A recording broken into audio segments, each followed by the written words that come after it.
શું તમે જાણો છો કે આજે ઠંડી હવા છે તમારા ફેફસાઓમાં ભરાઈ રહી છે? એ તમારી આઝાદીના છેલ્લા શ્વાસો છે. શું તમે જાણો છો કે જ્યારે 1947માં લોહીની નદીઓ વહી રહી હતી ત્યારે આપણા લડવૈયાઓએ, આઝાદીના લડવૈયાઓએ જમીનનો ટુકડો નહીં પરંતુ જમીનની આઝાદી માંગી હતી, સ્વાભિમાનની આઝાદી માંગી હતી. શું તમે જાણો છો કે આજે સવાલ પૂછવો એ ગુનો છે અને મૌન રહેવું એટલે કે દેશભક્તિ છે?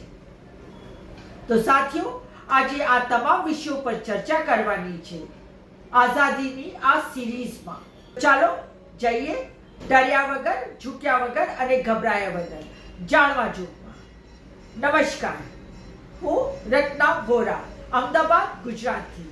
મારા યુટ્યુબ ચેનલ જાણવા જોગમાં આપ સૌનું ખૂબ ખૂબ સ્વાગત છે. શું તમને ખ્યાલ છે કે આ ઠંડી હવા નથી, આ તો તમારા ફેફસામાં ભરાઈ રહેલા એ આઝાદીના છેલ્લા શ્વાસો છે, જેનું ગળું આપણે દરરોજ પોતાના હાથે ઘોટી રહ્યા છીએ.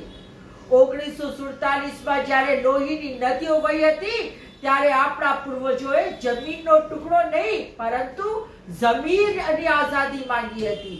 તેમણે ગોળીઓ ખાધી પરંતુ સ્વરાજ માંગ્યું. તેથી આજે તમે સવાલ પૂછી શકો, પરંતુ આજે સવાલ પૂછવો એ ગુનો બની ગયો છે અને મૌન રહેવું એ દેશભક્તિ બની ગઈ છે. કેટલાક લોકો કહે છે કે આઝાદી તો ભીખમાં મળી છે, મફતમાં મળી છે. કદાચ એ લોકો એટલા માટે કહેતા હોય છે કારણ કે તેમને આઝાદીની કદર નથી અને તેઓએ ગુલામીની જિંદગી જીવી નથી. જેના ખિસ્સામાંથી 1 રૂપિયો પડી જાય ને તો આખો દિવસ અફસોસ કરે છે અને આપણી પાસે લોકશાહી છીનવાઈ રહી છે અને આપણે સ્મિત કરી રહ્યા છીએ. મહાન ક્રાંતિકારીઓ કહે છે કે જાગૃત પ્રજા 5 વર્ષ સુધી રાહ નથી જોઈતી. જરા આંખો ખોલીને જુઓ, આપણને ધર્મના નામે અફીણ ચટાવવામાં આવી રહી છે. એક ભાઈ બીજા ભાઈના લોહીનો તરસ્યો બની ગયો છે. આપણે નફરતના બજારમાં એટલા મદહોશ છીએ કે આપણને ખબર જ નથી કે આપણી આવનારી પેઢીઓના પગમાં ગુલામોની બેડીઓ નાખી દેવામાં આવી છે. જે લોકશાહી પર આપણે ગર્વ કરીએ છીએ તે આજે આઈસીયુમાં છે અને આપણે બહાર ઊભા રહીને તેની મોતની ઇંતજાર કરી રહ્યા છીએ, તેની મૃત્યુની ઉજવણી કરવાની તૈયારી કરી રહ્યા છીએ. વાહ ભાઈ! ધર્મ, જાતિ, ભાષા, શહેર, પ્રદેશ અને કેટલા નીચા પડીશું આપણે. આ તમામ મુદ્દાઓ પર આપણે એકબીજાના દુશ્મન થઈ ગયા છીએ. 10 સેકન્ડ માટે વિચારો, જો કાલે આ આઝાદી ન રહી તો અમારા મંદિરો ને, તમારી મસ્જિદો ને, તમારા ગૌરવનું શું થશે?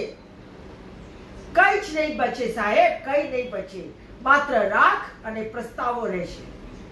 સાંભળી લો દેશવાસીઓ, જો લોહીમાં ઉકળાટ નથી તો એ પાણી છે અને જે યુવાની આઝાદીના કામ ના આવે તે વ્યર્થ યુવાની છે. આપણે જોયું જેનજી જનરેશન કેવી રીતે જંતર મંતર ઉપર ઉતરી આવી કારણ કે તેમના લોહીમાં આઝાદીના તરંગો છે.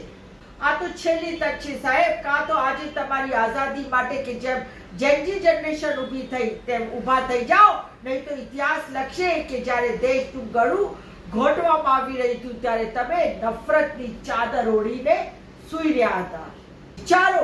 વિચારો, તમે નફરતની દુકાન ચલાવી રહ્યા છો કે દેશના પાયાને સળગાવી રહ્યા છો.